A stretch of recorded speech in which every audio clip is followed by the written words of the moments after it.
प्यारे बच्चों, मैं प्रज्ञा सिंह एडी राजकीय कन्या इंटर कॉलेज गोरखपुर से आप सबका कक्षा 12 की गृह विज्ञान की कक्षा में स्वागत करती हूँ। बच्चों, आज हम अध्याय 3 श्वसन तंत्र के बारे में चर्चा करेंगे। चर्चा के प्रमुख बिंदु क्या होंगे, आइए उस पर हम नजर डाल लेते हैं। सबसे पहले हम श्वसन तंत्र का परिचय जानेंगे, अर्थात ये समझने का प्रयास करेंगे कि श्वसन तंत्र का अर्थ क्या है। श्वसन क्रिया, उसके पश्चात हम श्वसन क्रिया के अर्थ एवं उसके उपयोग के बारे में जानेंगे। फिर श्वसन क्रिया के महत्व और उसके बाद हम ये जानेंगे कि श्वसन तंत्र में कौन कौन से अंग हिस्सा लेते हैं या किन अंगों से मिलकर श्वसन तंत्र बना हुआ है। उसके पश्चात हम फेफड़े, जो कि श्वसन तंत्र का प्रमुख अंग है, उसकी क्रियाविधि के बारे में जानेंगे कि वह कैसे कार्य करता है। उसके पश्चात श्वसन क्रिया से संबंधित कुछ ऐसी मुख्य बातों के बारे में हम चर्चा करेंगे जिनका प्रभाव श्वसन क्रिया पर पड़ता है। श्वास लेने की आदत तथा आसन पर का श्वसन क्रिया पर क्या प्रभाव पड़ता है, इसके बारे में भी हम चर्चा करेंगे और अंत में हम अभ्यास कार्य के बारे में देखेंगे। चलिए, तो अब हम श्वसन तंत्र के परिचय के बारे में जानते हैं। सबसे पहले, जैसा कि यहाँ लिखा है, श्वसन क्रिया वह रासायनिक क्रिया है जिसमें शरीर वातावरण से ऑक्सीजन ग्रहण करके भोजन के ऑक्सीकरण द्वारा शरीर में ऊर्जा उत्पन्न करता है। बच्चों, हमने पिछले अपने अध्याय में भोजन एवं पोषण में यह पढ़ा था कि भोजन का कार्य ऊर्जा प्रदान करना भी है और वह ऊर्जा विभिन्न प्रकार की रासायनिक क्रियाओं के फलस्वरूप उत्पन्न होता है। उन रासायनिक क्रियाओं के लिए ऑक्सीजन परोक्ष रूप से अनिवार्य हो जाता है, या ये कह सकते हैं कि ऑक्सीजन की उपस्थिति में ही वह रासायनिक प्रक्रियाएं हो पाती हैं जिनके फलस्वरूप भोजन से ऊर्जा उत्पन्न होती है।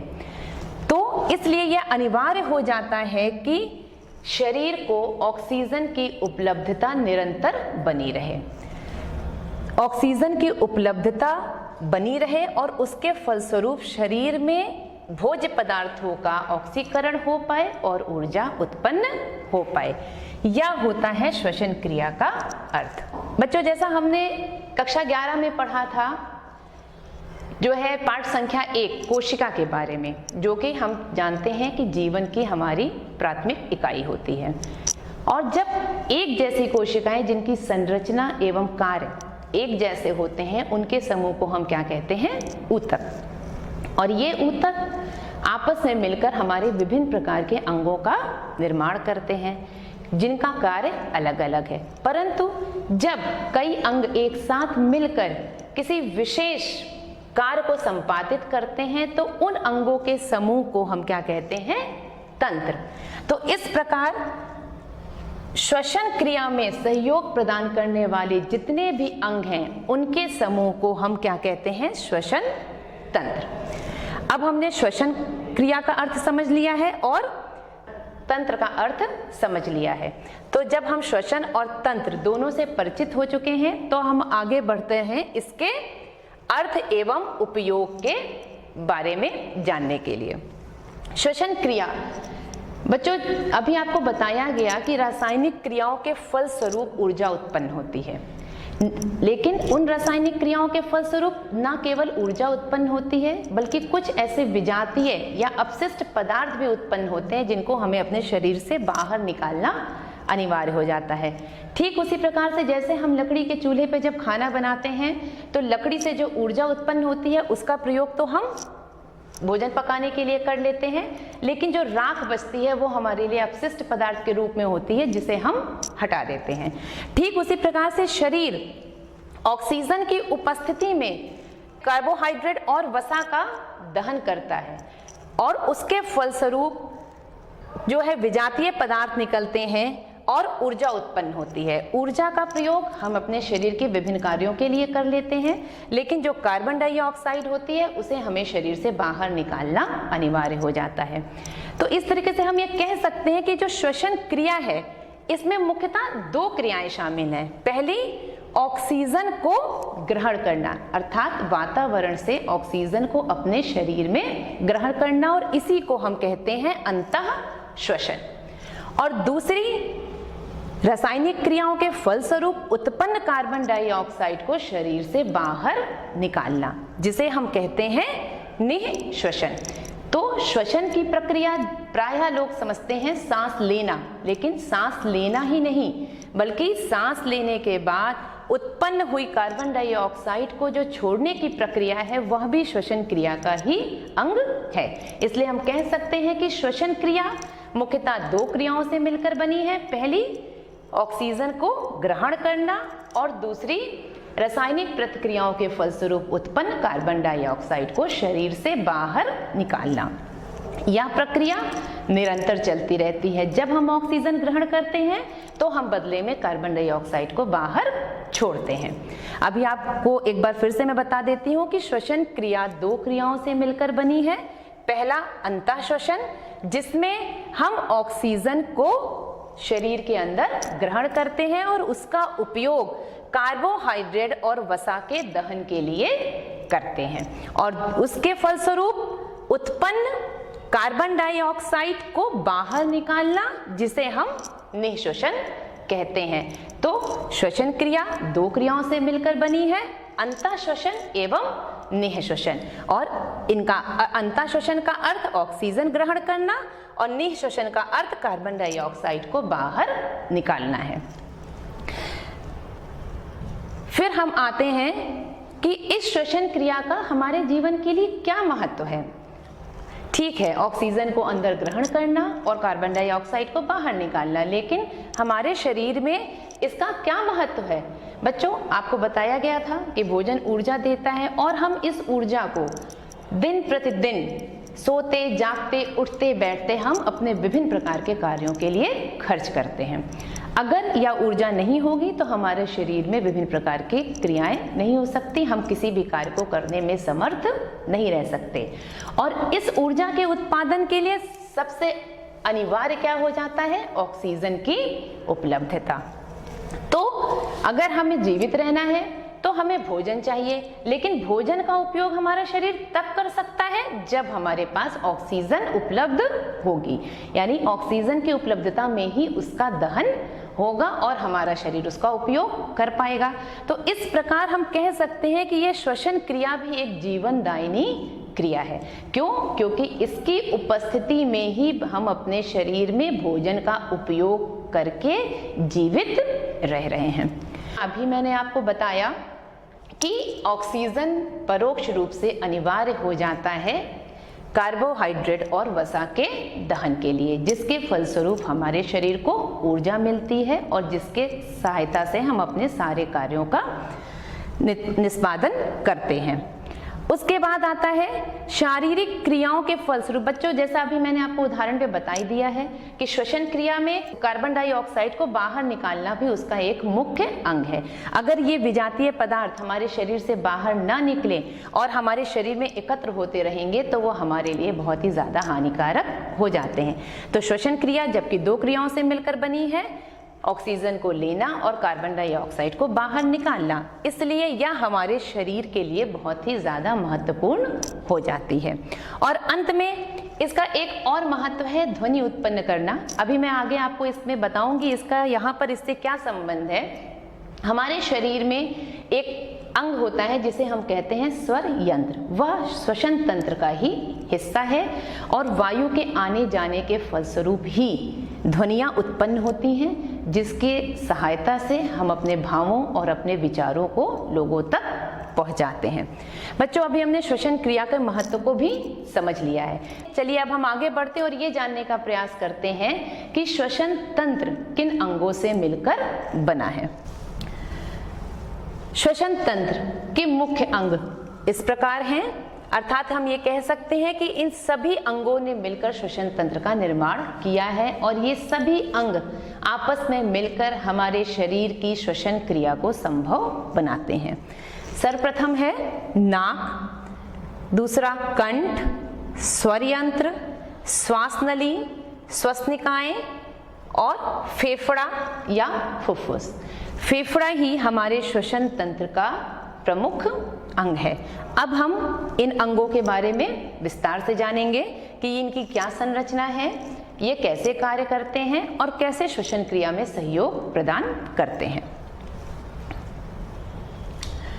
सर्वप्रथम हम नासिका से शुरू करेंगे, जिसे हम नाक के नाम से भी जानते हैं, या आपके मुख के ऊपर स्थित होती है और आप इसे देख सकते हैं कि इसमें 2 छिद्र साफ साफ दिखाई देते हैं।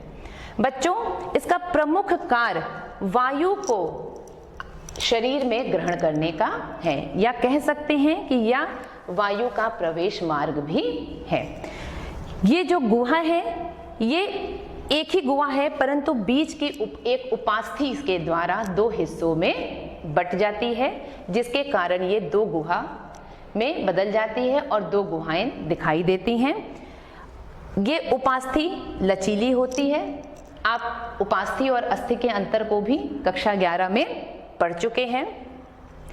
इन गुहाओं के अंदर की ओर श्लेष्मिक झिल्ली होती है, जिसमें से एक श्लेष्मा स्रावित होता रहता है, जो इसको नम बनाने का या गीला रखने का काम करता है। इस श्लेष्मा झिल्ली से निकलने वाले श्लेष्मा में 2 गुण होते हैं कि एक तो ये अंदर से हमारी नाक को गीला बनाता है और साथ ही साथ इसमें जीवाणुनाशक गुण भी पाए जाते हैं, जिससे कि जब वायु प्रवेश करती है तो यदि उसके साथ कोई जीवाणु हमारी नाक में प्रवेश करता है तो वो वहीं पर नष्ट हो जाता है। झिल्ली के अतिरिक्त हमारी नाक में पतले पतले या छोटे छोटे बाल जैसी या रोमों जैसे संरचना भी पाई जाती है, जिसे हम रोम कहते हैं। ये रोम वायु को छानने का काम करते हैं, यानी जो वायु के साथ आए धूल कण या बड़े कण होते हैं वो उनको वहीं पर रोक देते हैं और अंदर शुद्ध वायु का ही प्रवेश कराती है। यह प्रकृति द्वारा दी हुई एक स्वतः जो है ऐसी संरचना है, जिससे कि एक शुद्ध वायु ही हमारे शरीर में अंदर प्रवेश पा सके। श्लेष्मिक झिल्ली में रक्त की केशिकाएं भी होती हैं, जिनमें रक्त प्रवाहित होता रहता है, जिसके संपर्क में आने के कारण ये वायु जो होती है उसका तापमान हमारे शरीर के तापमान के बराबर हो जाता है, या हम कह सकते हैं कि जो ठंडी वायु है वह सीधे हमारे शरीर में प्रवेश नहीं करती, उससे पहले वो हमारे शरीर के तापमान के बराबर हो जाती है, जिससे वो हमें हानि नहीं पहुंचाती है। बच्चों, ये जो 2-3 चीजें मैंने आपको बताई, ये बहुत ज़्यादा ज़रूरी इसलिए हो जाता है जानना कि हमारे मन में ये प्रश्न हमेशा उठता है कि वायु के प्रवेश के लिए तो एक मार्ग जो है वह मुख भी है और एक नाक भी है, लेकिन हमें श्वसन की क्रिया सदैव नाक से ही क्यों करनी चाहिए। इसके लिए ये हम जानते हैं कि नाक द्वारा सांस लेने के निम्न लाभ हैं। पहला, वायु का तापमान शरीर के तापमान के बराबर हो जाना, श्लेष्मा तथा रोमों के कारण वायु का छन जाना, उसके अतिरिक्त निकले श्लेष्म के कारण वायु का नम्न होकर आसानी से वायु कोशों के द्वारा अवशोषित हो जाना। बच्चों, ये प्रवेश मार्ग है। इससे जब वायु शुद्ध होकर अंदर प्रवेश करती है तो वह वहां से आगे बढ़कर हमारे कंठ या गले की ओर जाती है। आइए अब हम जानते हैं कंठ या ग्रसनी के बारे में। नाक का अंतिम सिरा जो होता है वह कंठ में खुलता है। कंठ में 2 मार्ग हो जाते हैं। थोड़ी दूर आगे चलने के बाद ये 2 मार्गों में बट जाता है, 2 हिस्सों में बट जाता है। एक हिस्से के ऊपरी हिस्से को हम स्वर यंत्र कहते हैं और दूसरे को हम ग्रसनी कहते हैं। ये एक सामान्य मार्ग है जो कि श्वसन मार्ग के लिए भी और पाचन तंत्र, श्वसन तंत्र एवं पाचन तंत्र दोनों के लिए उपयोग में आता है। इसे हम प्रायः कंठ के नाम से भी जानते हैं या गला के नाम से भी जानते हैं। ग्रसनी नासा गुहा के पिछले हिस्से से प्रारंभ होकर कंठ में प्रवेश करती है और आगे जाकर 2 भागों में बट जाती है। पहला स्वर यंत्र और दूसरा ग्रास नलिका। स्वर यंत्र का मुख्य कार्य वायु को प्रवेश कराना, या अर्थात हमारे शरीर में जो प्रवेश की हुई वायु है उसको फेफड़ों तक पहुंचाने के लिए मार्ग प्रदान करना। और ग्रास नलिका का मुख्य कार्य है भोजन जो हमने ग्रहण किया है उसे अमाशय तक पहुंचाना। इसके बाद जब वायु कंठ से आगे बढ़ती है तो वह स्वर यंत्र से होते हुए श्वास नलिका तक प्रवेश करती है। श्वास नलिका के ऊपरी हिस्से को आप ध्यान से देखिए, यहाँ पर सबसे ऊपर एक उपास्थि का बना हुआ ढक्कन होता है जिसे हम कहते हैं एपिग्लाइटिस। बच्चों, इसका बहुत ही महत्वपूर्ण भाग होता है। क्यों? क्योंकि यह ढक्कन जो कि सामान्य मार्ग है उसमें भोजन को श्वास नली में प्रवेश करने से रोकता है।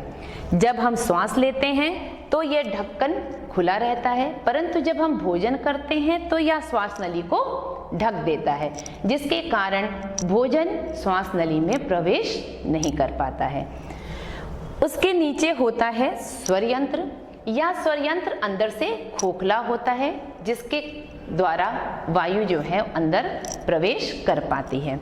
इस स्वर यंत्र में छोटे छोटे स्वर रज्जु होते हैं जिनमें वायु के प्रवेश करने और बाहर निकलते समय जब कंपन होता है तो ही ध्वनियां उत्पन्न होती हैं, और इन्हीं ध्वनियों की सहायता से हम अपनी बातों को बोल पाते हैं और लोगों तक पहुंचा पाते हैं। उसके बाद यहाँ पर एक ग्रंथि पाई जाती है जिसका नाम होता है थायराइड ग्रंथि। इसके बारे में विस्तार से हम आगे अंतःस्रावी ग्रंथि पाठ में पढ़ेंगे।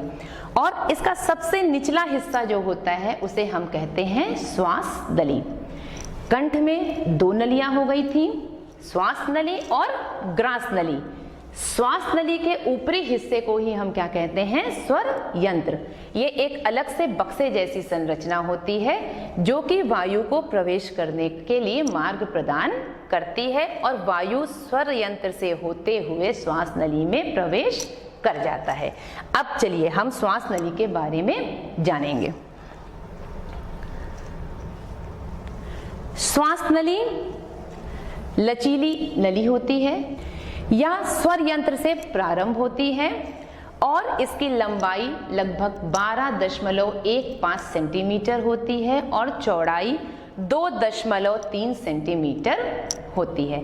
यह अंग्रेजी के अक्षर सी, आप देख सकते हैं अंग्रेजी के अक्षर सी के आकार की उपास्थि के छल्लों से बनी होती है, जिसे आप अगर चाहें तो अपने गले में टटोल कर भी महसूस कर सकते हैं कि यह एक पूरी एक नली नहीं है बल्कि ये कई छल्लों से मिलकर बनी हुई है। ये श्वास नली 12.15 सेंटीमीटर के बाद दो हिस्सों में बट जाती है। ये दो हिस्सों में बट जाती है और एक बाएं फेफड़े और एक दाएं फेफड़े की ओर चली जाती है। जब ये श्वास नली बट जाती है तब हम इसे कहते हैं श्वसनी।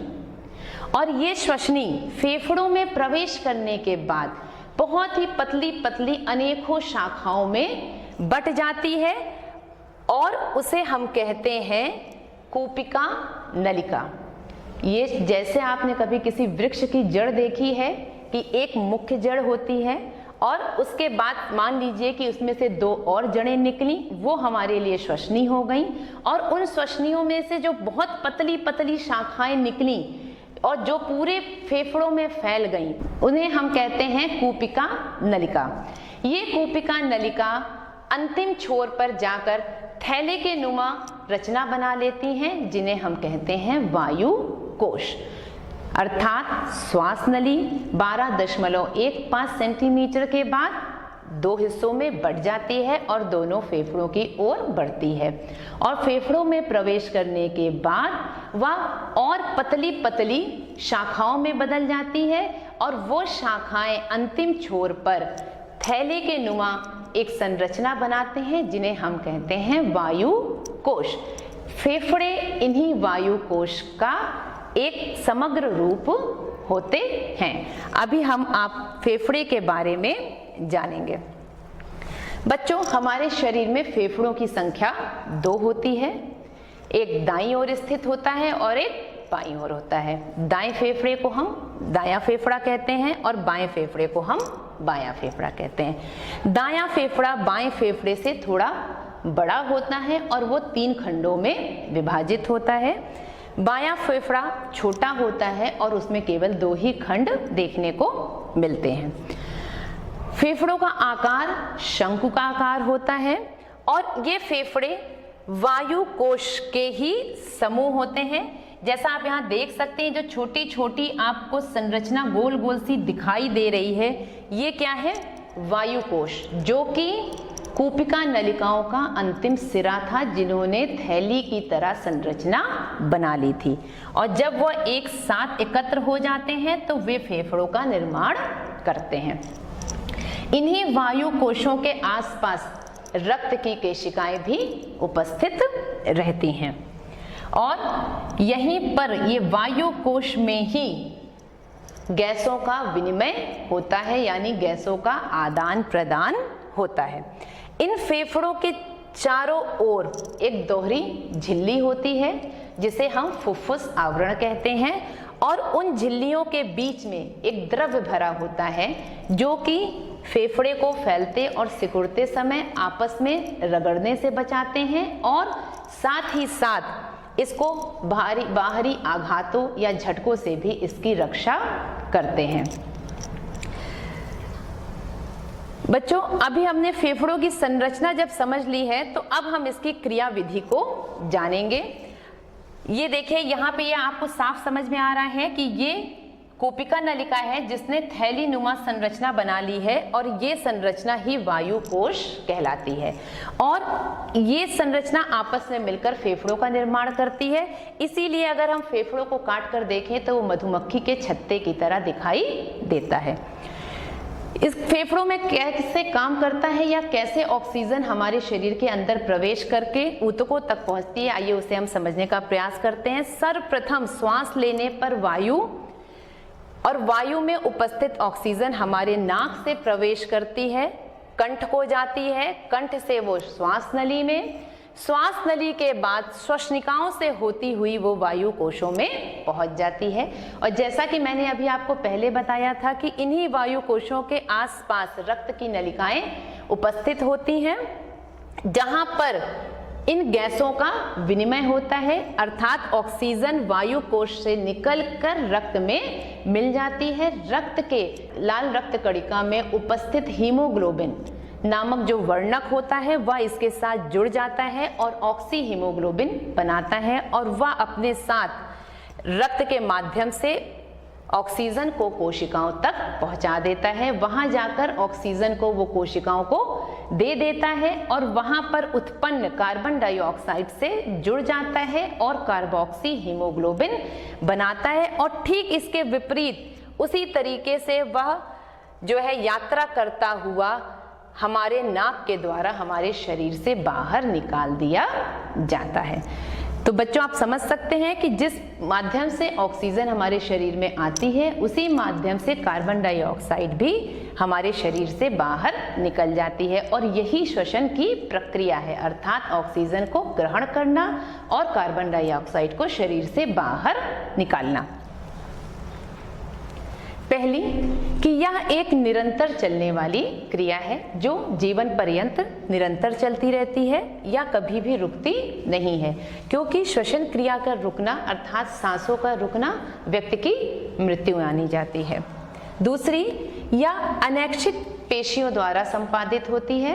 पेशियों के प्रकार आप कक्षा 11 में पढ़ चुके हैं कि पेशियां 3 प्रकार की होती हैं, जिनमें से अनैच्छिक पेशियां ऐसी पेशियां होती हैं जिन पर हमारा नियंत्रण नहीं होता है या स्वतः ही क्रियाएं करती रहती हैं। श्वसन क्रिया भी इन्हीं पेशियों द्वारा ही संपादित होती है। तीसरी, अंतःश्वसन तथा निःश्वसन एक दूसरे पर निर्भर करते हैं, अर्थात हम जितनी गहरी सांस लेते हैं हम उतनी गहरी सांस ही छोड़ते हैं। अगर हम सांस हल्की लेते हैं तो हम हल्की सांस ही छोड़ते हैं। इसके अतिरिक्त श्वसन क्रिया हमारे शारीरिक श्रम तथा भय पर भी निर्भर करती है। जब हम श्रम ज़्यादा करते हैं तो हमें ज़्यादा ऊर्जा की आवश्यकता पड़ती है और ऊर्जा को उत्पन्न करने के लिए ऑक्सीजन की आवश्यकता भी ज़्यादा होती है। ऐसे समय में श्वसन क्रिया तीव्र हो जाती है, तेज हो जाती है, हम ज़्यादा वायु ग्रहण करते हैं जिससे कि हम आवश्यक ऊर्जा का उत्पादन कर पाएं। बच्चों, अब इसके बाद श्वसन क्रिया जैसा हमने जान लिया कि यह स्वतः चलने वाली है और निरंतर चलने वाली प्रक्रिया है, परंतु फिर भी हमारी कुछ ऐसी आदतें होती हैं जिनका प्रभाव इन पर सीधा पड़ता है। आइए हम उन आदतों के बारे में जानते हैं। ये वो आदतें हैं जिनको हमें अपने जीवन में अपनाना अनिवार्य हो जाता है जिससे कि हम श्वसन की क्रियाओं को भली प्रकार से कर सकें। हमें सबसे पहले सदैव हमें नाक से ही श्वास लेनी चाहिए, जिसका कारण हम शुरुआत में ही विस्तार में जो है चर्चा कर चुके हैं कि नाक से सांस लेने के क्या लाभ हैं और मुख से लेने के क्या हानि है। उसके बाद श्वास सदैव गहरी लेनी चाहिए, क्योंकि जब हम सांस गहरी लेते हैं तो हम वातावरण से जो वायु लेते हैं उसमें उपस्थित ऑक्सीजन की मात्रा भी उतनी मात्रा में ही हमारे फेफड़ों तक पहुंचती है। श्वसन संबंधी व्यायाम हमें करते रहना चाहिए जिससे हमारे फेफड़ों को मजबूती मिलती है और श्वसन क्रिया भली प्रकार से संपन्न हो पाती है। अंतिम बिंदु है, प्रदूषित स्थानों पर हमें सदैव अपने नाक को ढक कर रखना चाहिए जिससे कि अशुद्ध वायु सीधे हमारे नाक के द्वारा हमारे श्वसन तंत्र में प्रवेश ना कर पाए। बच्चों, इस श्वसन तंत्र के बारे में, उसके प्रमुख अंगों के बारे में, उसकी क्रियाविधि के बारे में और उस पर किन किन चीज़ों का प्रभाव पड़ता है, इन सब चीज़ों के बारे में हमने विस्तार से चर्चा कर ली है। तो अब बारी आती है कुछ अभ्यास प्रश्नों की। यहाँ पर आपको 3 प्रश्न दिए गए हैं। पहला प्रश्न है, श्वसन क्रिया का संक्षिप्त वर्णन कीजिए। दूसरा, श्वसन तंत्र के मुख्य अंगों का सचित्र वर्णन कीजिए। और अंतिम प्रश्न है, श्वास हमेशा नाक से ही क्यों लेनी चाहिए, इसकी विवेचना कीजिए। बच्चों, आपको इन प्रश्नों के उत्तर इस वीडियो के आधार पर लिखने का प्रयास करना है। उम्मीद है कि आपको ये पाठ पूरी तरीके से समझ में आ गया होगा। अब अगले चैप्टर में हम फिर से मिलेंगे एक नए अध्याय के साथ। धन्यवाद।